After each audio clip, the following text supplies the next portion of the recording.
Welcome back to the Best of Yvonne podcast, Season 2, Episode 14. And I have a very, very special guest. I'm so excited to introduce you to Jocelyn Sisto. She is a physician assistant in plastic surgery in Chicago, a dear, dear friend of mine. We met at a medical advisory board, and we have become the best of friends through the distance, through the years. And she experienced probably one of the most traumatic experiences, and I want her to share it with you today. So she is talking about overcoming adversity with a major illness that she experienced back during COVID. So welcome to the show, Jocelyn. I'm so excited to have you here. Thank you so much, Yvonne. It's really an honor to be here. And I just can't say enough good things about you and the empire that you're building that is just filled with so much positivity and love. I love it. Oh, well, thank you. And so grateful that Jocelyn joined us at our MAAI Summit last year, and hopefully she'll be back because our community absolutely loves you. So I'm going to take you back to the struggles of COVID and what you went through. I really feel like our community can learn so much from your experience, from your strength, from your resilience, and you are a very brilliant woman, and I believe you have so much to offer our community. So let's get started. Tell us, take us back. So I almost have to go back to before it happened because I've been in aesthetics a long time. I think I started in 2000 and I graduated PA school in 2005. And, you know, you work so many years and in so many different environments, and you just always, for me personally, I always want to do what I do better. Right. So whatever procedure I did, I would learn how can I make it better for the next patient. And so constantly pushing myself. Right before COVID, I would say, at the pinnacle of what I thought. Right. I presented at the American Society of Plastic Surgery's convention at the American Society of Plastic Surgery convention, ASAPS, the Canadian Laser event, the class event. So big conferences. As a PA, presenting was always something that was like, okay, I'm at the doctor conferences now, you know, so it was like a big deal. And then COVID hit and the world shut down, right? And so we had many meetings. I think you were part of them, from people throughout the country. We predicted what would happen. I don't think we could really have ever anticipated the boom we got when things opened back up. And what happened was I had to get tested, and I wasn't sick with COVID. My husband was. I never got it. And I was injured from a test.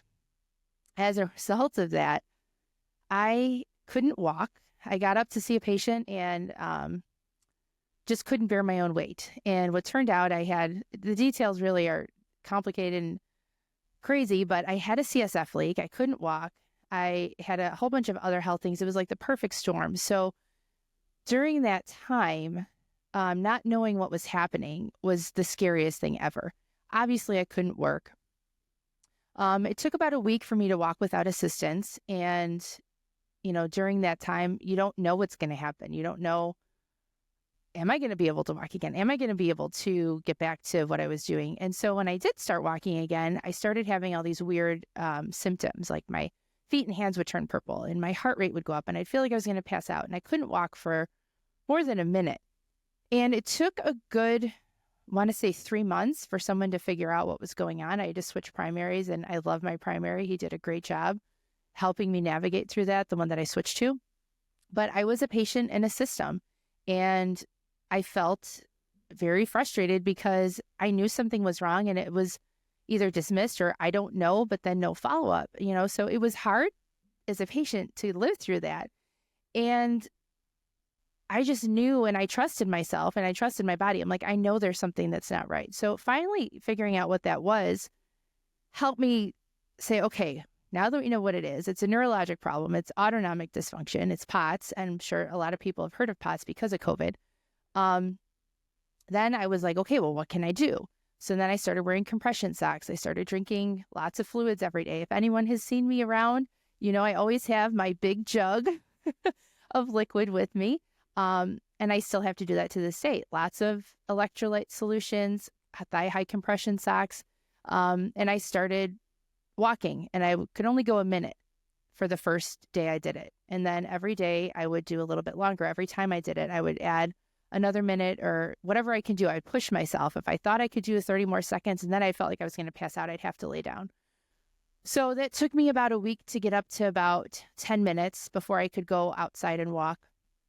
This whole process was a godsend, if I will. And you're going to think, how could you say that, right? Because where I was at my career, I had to quit my jobs. I didn't feel right about keeping them. And I had several jobs at that point. I was working for plastic surgeons, dermatology offices, and I kind of piecemealed together my ideal situation, right? And I didn't feel right having patients wait for me without having an end date in sight, knowing when I could come back, when I was going to be able to. So it was 6 months of not working, and I got a message on LinkedIn from an HR director, from a surgeon that I had known for 20 years. He happened to be looking for someone. And I'm like, okay, well, here's where I'm at. I don't know what I can do. I don't know when I can see patients. I don't know when I can be in the OR. He's like, well, we can work part-time, and, you know, you can work part-time from home. I have lots of projects for you to work on. So it was amazing. It was definitely, I feel like I was led to that. And in all of this, what I learned was how to take care of myself. And I think that's the biggest lesson here. And, you know, you think, God, when you go through it, it feels like the worst thing ever. I mean, trust me, we were personally in a very not great spot. You know, we are a 2-income family. My husband works, I work. And to be in that situation, and this is not something I've spoken about publicly, so this is a lot of personal stuff, which I usually don't share. But it's scary. You don't know what's going to happen, you know, and to have the divine intervention, if you will, or being led to where I was, I do think it forced me to learn my own limits and to embrace what is important to me and restructure my priorities. And I was working so much, and I have 2 little kids, and I never had the balance right, you know, and I wanted to do more, and I tried to do more with the family. And then I felt like I was always burning the candle at both ends, right? Getting this autonomic dysfunction has forced me to put limits on myself, to say, like, I can't go beyond this point, because then I hit a wall and it triggers a lot of symptoms, and I just have to stop. So I've gotten really good at protecting myself. And I think, okay, God, that's your message for me. Take a listen. Here's what you have to do. Wow.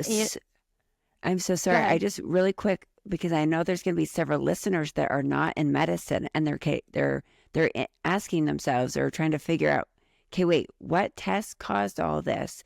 So let's just back up to that really, really quick so we can explain to them, they can really visualize kind of what happened. So you went in to get the swab, if I remember correctly. And if you remember, the swab is like a long Q-tip, and they stick it up your nose and they swab your nose to get any bacteria, any viruses, anything. And they punctured what we call the turbinate, correct?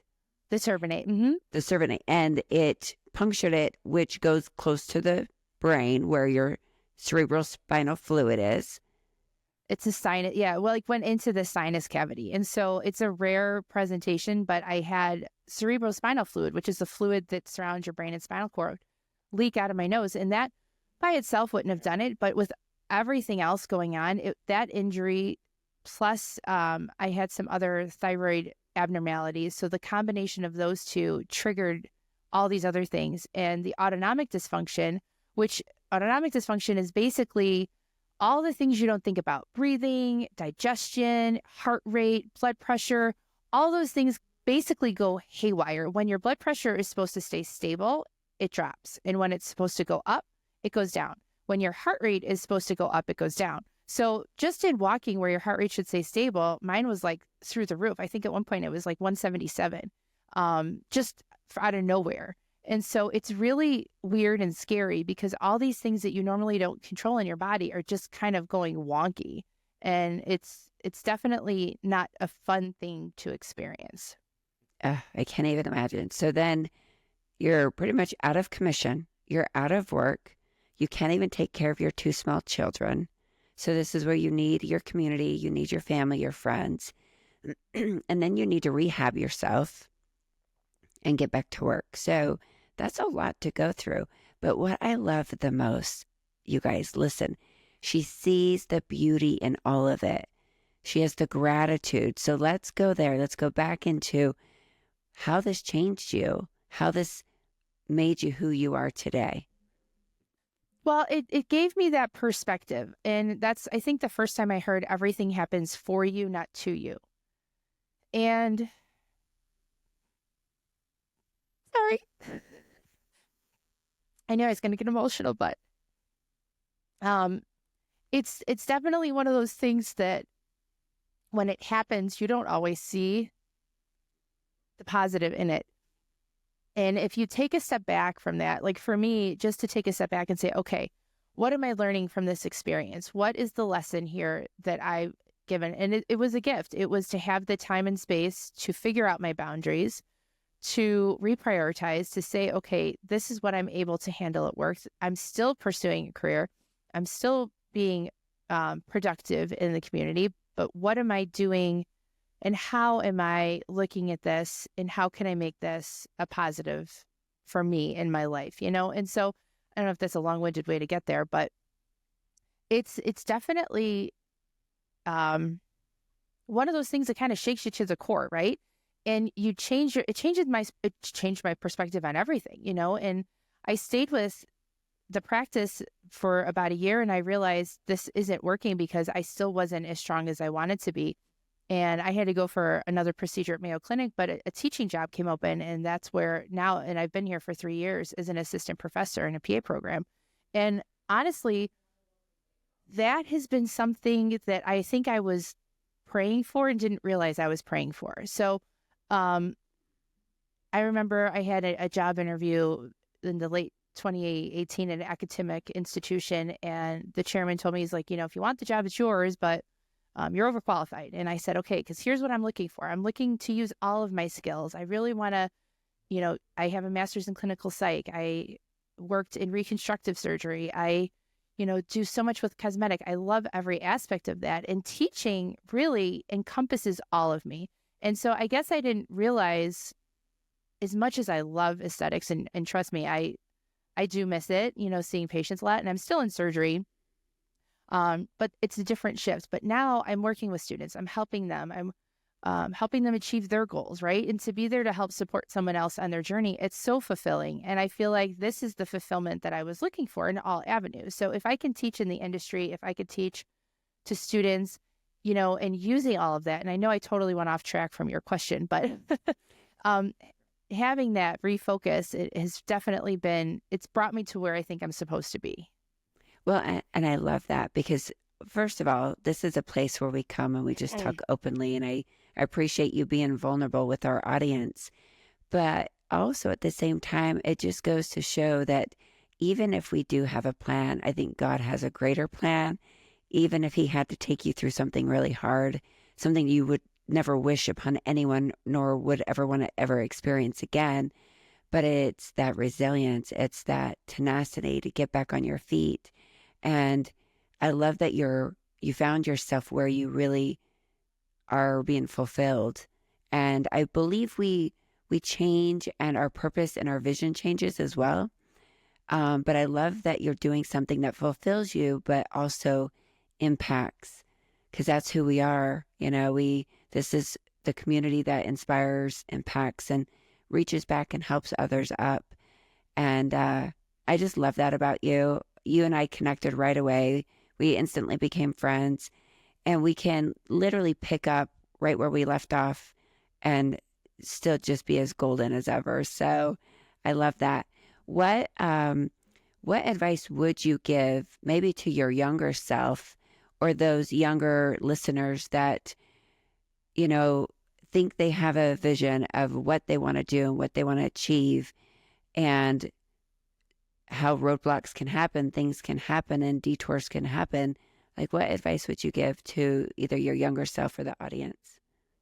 Well, I think I was there at one point too, right? I had a plan, and I had everything where I wanted to go, right? And I think most successful people do, because if you don't plan, it doesn't really get achieved so much. And my younger self, you would have told me 6 or 7 years ago, this is where I'd be, I probably would have said, no way, like that's impossible, right? Having that mindset, and even I used to do a lot of trainings for for surgical devices, for energy devices, things like that. And I'd go in very confident and, this is what it's at, or this is where it's at. And one thing that I've seen shift in me and looking at my perspective now and then is when you think you have it all figured out and you have this very rigid plan, you don't leave room for the happy surprises. And I think I have learned through all of this, I have learned to let go of the outcome, and I focus my intention. Everything is attention and intention. And I love that, because it is wherever you put your intention and then you put your attention on it, you can be very successful. So I think if you focus on your why and what lights you up, right? Like what is going to give you that passion? Where do you fill your cup? Where do you feel the most fulfilled, right? Is it in working with patients? Is it in teaching? Is it a combination of the two, or whatever it may be? But focusing on that and letting go of how that comes, I think is just a really beautiful way to let things come to you that are going to be attracted to you. And I have a perfect example for this too. I really wanted to get back in to teaching in our industry, and you were gracious, and I reached out to you and said, hey, I want to give a talk. Is there room? And we did, and it was great. And then after that, I reached out to the fellowship team at one of the universities here, and I've given lectures before, and I said, do you guys have any room for this? So I lectured to them and they liked it. And so then I'm thinking, oh, I want to do something with energy devices. I want to know how this is going to work out. And then sure enough, they emailed me and said, we want to do an energy symposium. So now I'm planning this big energy symposium, something that I wanted to do, but never would have thought to reach out to a university to do it there. And now it's turned into something that I think I can build on from there. And it's given me a great stepping stone. So I'm just grateful to have these things.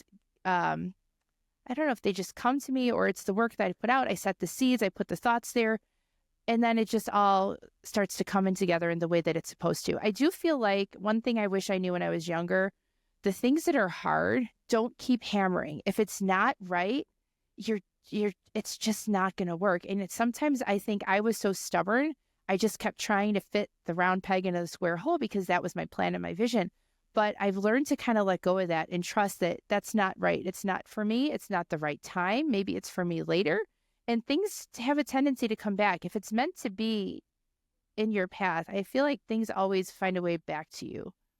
I agree. And I always say, yeah, the more resistance, then sometimes it's like the cork bobbing on the water. Like, let the resistance, that should be a sign that there shouldn't be resistance. It should be flow, right? Mm-hmm. So when you're feeling resistance, even in relationships, like assess that and ask and question, like, where's this resistance coming from? And am I, like, people tell me, Yvonne, you beat a dead horse, I'm like, I've got to get every last bit out of it. But I think that's where we go inward and we listen more to the guidance and the intuition. And when we know ourselves and we feel ourselves, then we know, resistance oftentimes is our sign that, yeah, we should be going the other way. Like, why are we always trying to go upstream? I think as human beings, we're always trying to, it's like we make it harder than it really has to be. But when we tap in and tune in to our higher self and go with flow, just go down the stream, and it takes us where we need to go. So I love that. I love the attention and the intention. Never heard it like that. Yeah. Yeah, that I just heard at a conference that I was at, and it just really resonated with me. And it's so true. Like, think about things wherever we put the attention, and then we have that positive intention, it just comes together if it's meant to be. And if it's not, it flows away. So the let go and let it flow has been my mantra now.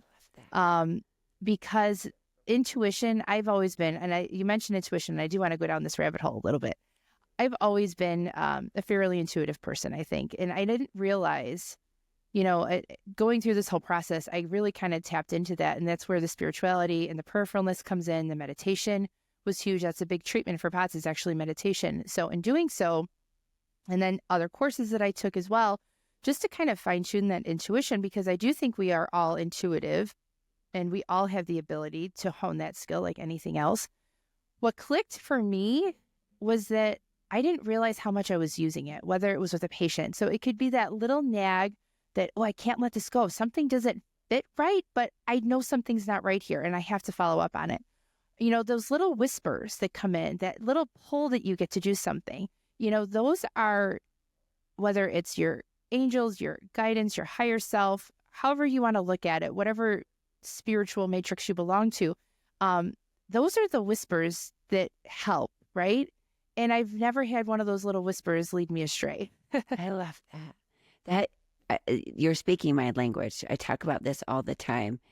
And I think for the most part, like if people are like, well, how do you get there?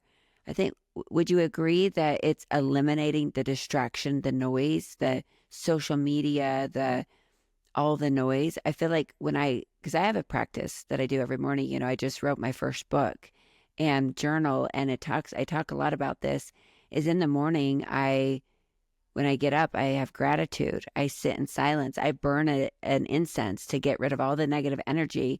And I also do some tapping. And I talk to myself. I tell myself I love myself. And I try to go inward, and I find her. I find my higher self. I find my 7-year-old self. And I do healing, and I talk to myself, and I set my intention for the day. And that's how I show up as my best self. When I do that first, then I can give to everybody else. So you talk about meditation, you talk about that. Do you have a morning ritual? Do you have a practice that is like your non-negotiable that you do every day so that you can be the best Jocelyn for the world? Well, I have to say, I have fallen off the wagon, right? I was really good for a while, and I was doing a lot of my meditations at night because that's where I felt like I needed to let go of a lot of the stress of the day. I had some healing ones I did. There's a great app that has free meditations if anyone's looking to get into it. I started doing one in the morning, and that has been a game changer for me. And I set my alarm for an extra 15 minutes, 20 minutes before I have to get up. And I just put my meditation on, and I do that in bed. And it's a beautiful one because it talks about loving yourself, like you said, letting go. And then also there's little heartstrings that connect to people you want to send love to. And sometimes it's whoever I'm inclined to do it with. Maybe it's my husband, or maybe it's my kids, or maybe it's someone at work, or, someone that needs a little extra something. And I like that because then I wake up and I'm starting my day in this really calm, centered place. And you mentioned this before, and I want to go back to this. We are living in an age like no other. There is so much on social media to consume, to distract, to help, to harm. It depends. It's a tool like anything else, right? And I think I don't envy this younger generation coming up with this, because I think it's hard to find yourself if you're lost in that noise. And I find myself scrolling on Instagram too. I think for people just entering the injector space and plastic surgery in general, it's very easy to compare, and everyone puts their best foot forward, but they don't tell you the struggles. Like I'm telling you now, like there's some real struggles that go along with this, and there's different struggles for everyone, and everyone's story is going to be a little different. So I think the key to a meditation practice or a morning routine or anything is to turn the noise off and focus inward, because the answers don't come from without. One of the other things too, I don't know if you know Julie Ryan, she's awesome. She has the 2-minute rule. She's a medical intuitive person, but she's got this little book, and it's a 2-minute rule. And it's helpful because I use it quite often. Especially through all of the health issues, I got into a very fear-based mindset, right? I was scared I was going to die. I was scared we were going to lose the house. I was scared I wasn't going to fill in the blank. There was a lot of fear with that. And so that 2-minute rule was so helpful because it said, okay, is this going to kill me in the next 2 minutes? Nope. Okay. It's not a real fear.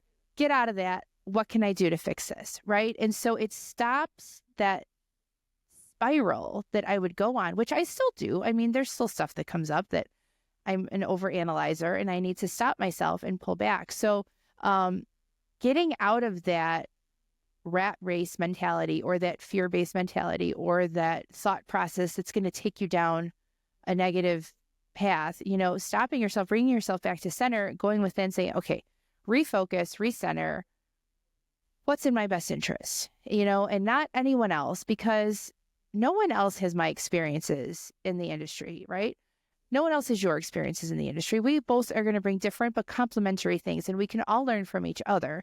And whether you come from whatever background, honor those differences. And instead of comparing, say, okay, but here's what I bring. Instead of looking at everyone else, look at you. And we always do this. This is another thing too that always got me. And this really resonated with me too, is we always put ourselves down. But if it's our friend, we put them up, right? And we build them up. So if we talk to ourselves like we would talk to a friend, all of a sudden those negative things start to fade away. And now you're talking to yourself to build yourself up, not to put yourself down or find your negative thing or what you don't like. Find the things you like instead of the things you don't like. And all of a sudden your mindset shifts. And now you're just in flow a little better too. Yeah, I have my coaching clients do that. There's a book, How You Talk to Yourself or How You Speak to Yourself. And our body responds.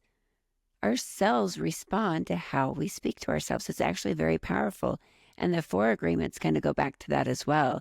Be impeccable with your speech. Our thoughts, our speech, it all is either white magic or black magic, right? It's either, and I call it pixie dust or poison, but it does influence everything. It's energy. It influences the people around us. It influences our health. It influences, everything. And so I try to always speak with love from a higher vibration of, gratitude, love, empathy, forgiveness, authenticity. And I believe whatever you put out comes right back to you. So I like that you and I both are on the same wavelength there. Before we wrap up, what would you advise the listeners? How can they show up as their best self?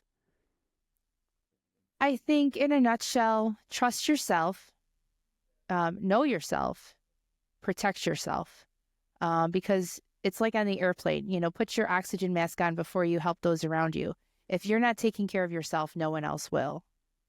Yeah. And as long as you do that, you will put your best self forward for the world. And that's what everybody wants, right? I want you to be the best you possible. You want me to be the best me possible.